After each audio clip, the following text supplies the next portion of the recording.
Oke teman-teman, jadi hari ini aku mau angkat pancing tajur yang udah aku pasang dari semalam.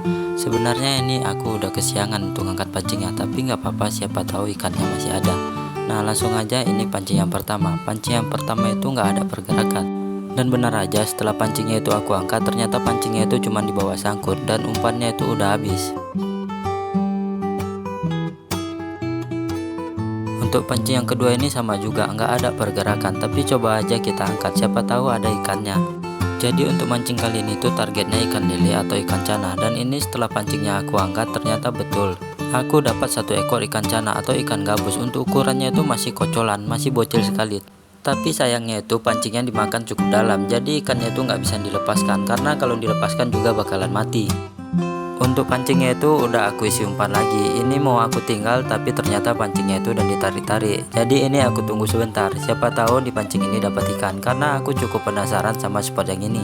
Benar aja, di sini aku dapat ikan gabus atau ikan cana. Ukurannya itu kecil kayak tadi. Di sini aku jadi muak. Langsung aja kita tinggal pancingnya. Ini aku nyampe di pancing yang ketiga. Pancing ini juga nggak ada pergerakan. Ternyata ada ikannya, tapi ikannya itu berhasil lepas karena disangkutkan tadi. Ini buat aku jadi penasaran, jadi aku coba pancingnya sebentar saja, siapa tahu berhasil dapat ikannya. Ini setelah pancingnya aku lempar, aku tunggu sebentar, siapa tahu ada pergerakan seperti tadi. Benar aja di sini langsung ada pergerakan, tapi kayaknya yang makan itu ikan-ikan kecil. Coba kalian perhatikan senar pancingnya. Pancingnya itu ditarik pelan-pelan, seperti ditarik ikan sepat atau ikan betok. Emangnya ikan sepat bisa dapat dipancing? Coba kalian komen di bawah, karena aku belum pernah dapat ikan sepat yang dipancing. Untuk pancing yang tadi itu udah aku tunggu sekitar 1 jam, tapi nggak ada pergerakan. Jadi langsung aja aku tinggal, aku pindah ke spot yang baru. Ini pancingnya langsung aja aku letak dan aku tunggu sebentar, siapa tahu ada ikannya di sini.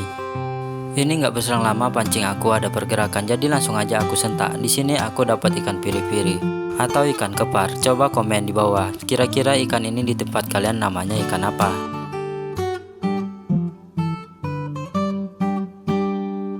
Ini hari kedua, aku mau pergi mancing lagi, tapi tadi orang tua aku itu telepon untuk bantu panen sawit di ladang terlebih dahulu karena ini udah waktunya panen. Jadi di sini aku putuskan untuk membantunya terlebih dahulu. Emang rotasi panen di ladang kami itu cukup lama mas bro, sekitar 2 minggu sekali. Tapi mungkin karena orang tua aku lagi butuh uang, makanya ini panennya agak cepat. Ini baru 10 hari udah kami panen. Tapi aku perhatikan dari tadi itu memang buahnya sudah cukup banyak, sudah keliling-keliling. Mungkin ini sebabnya makanya orang tua aku suruh cepat-cepat panen, karena takut buahnya itu busuk dan berondol. Karena kalau udah busuk dan berondol, kemungkinan beratnya itu berkurang mas bro. Jadi untuk kalian yang penasaran kenapa belum berondol udah dipanen, memang gitu sistemnya. Di tempat kami itu kalau sawit kampung seperti ini, buah masih hitam, yang penting dalamnya kuning juga udah dipanen. Asalkan dia dalamnya sudah kuning. Beda sama sawit di PT. Kalau sawit di PT itu memang harus nunggu berondol. Nah jadi kami panen di ladang ini itu cukup rame-rame. Ada istri aku, adik aku, ayahku, ibu aku, dan adik-adik lainnya. Kenapa panennya rame-rame? Jadi karena kami itu jarang ketemu, jadi sekalian silaturahmi. Makanya setiap minggu itu kami berkumpul di ladang. Jadi di ladang ini tuh selain ada sawitnya, orang tua aku juga melihara sapi. Makanya ladangnya itu dipagar-pagar seperti yang kalian lihat itu. Untuk sapinya cukup lumayan banyak, sekitar 70 ekor lebih. Tapi semua itu bukan sapi orang tua aku. Banyak juga sapi titipan dari teman-teman orang tua aku yang disatukan di sini. Sebenarnya baru aja juga kami kehilangan sapi, sekitar 8 sapi itu lepas dari kandang ini. Kandangnya itu jebol, sudah dicari-cari kemana-mana tapi sapinya nggak ketemu. Mungkin belum rezekinya, nggak apa-apa, siapa tahu nanti ada rezeki lainnya.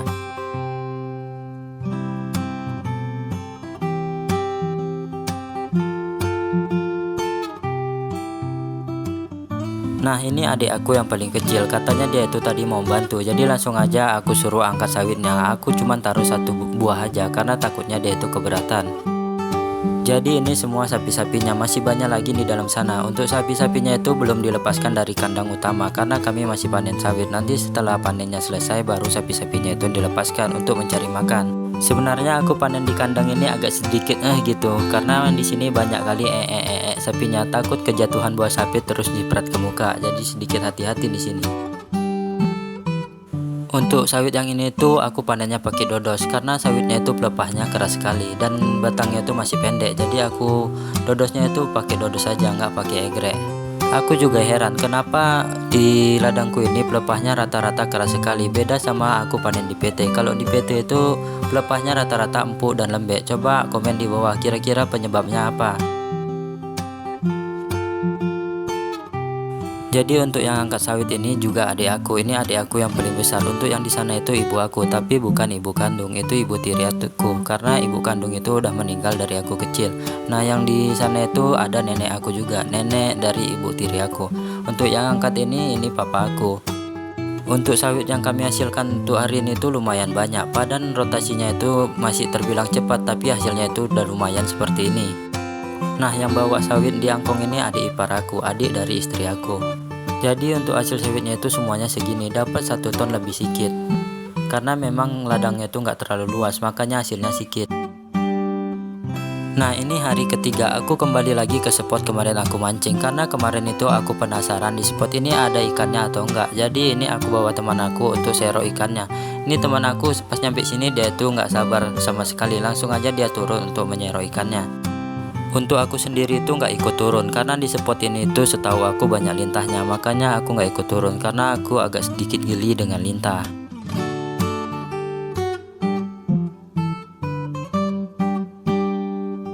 Jadi di tempat yang pertama itu nggak ada ikannya sama sekali. Jadi kami pun memutuskan pindah ke tempat yang kedua. Jadi ini tempat yang kemarin itu banyak tarikan dan airnya itu sudah semakin surut, udah hampir kandas seperti ini. Di sini langsung aja teman aku suruh turun untuk serok ikannya, meskipun tadinya dia itu sedikit ragu-ragu karena di spot yang sebelumnya itu dia banyak digigit lintah.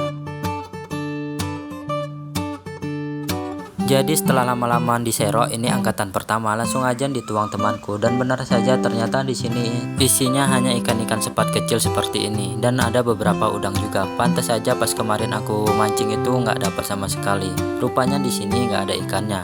Padahal biasanya pas di sini banjir itu ikannya cukup banyak, tapi entah kenapa pas air surut seperti ini ikannya menghilang sama sekali, atau mungkin sudah disetrum orang atau masuk ke lumpur, aku juga nggak tahu. Karena memang di tempat kami itu masih banyak PLN berjalan, makanya di spot-spot parit-parit seperti ini tuh ikannya udah jarang, beda sama dulu. Untuk ikannya ini aku rilis kembali karena masih cukup kecil-kecil. Ada beberapa yang aku ambil seperti udang-udang kecil dan ikan-ikan kecil ini, karena aku rencana mau menggunakannya untuk mancing ikan sidat nantinya.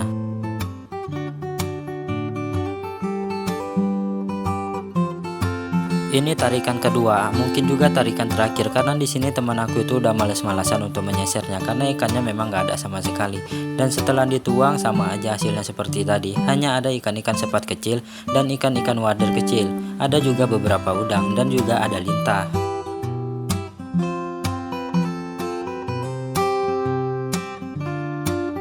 Karena di sini lintahnya itu sudah semakin banyak, jadi kami putuskan untuk pulang saja karena takut mengambil resiko nanti tiba-tiba lintahnya masuk ke burik, kan nggak lucu.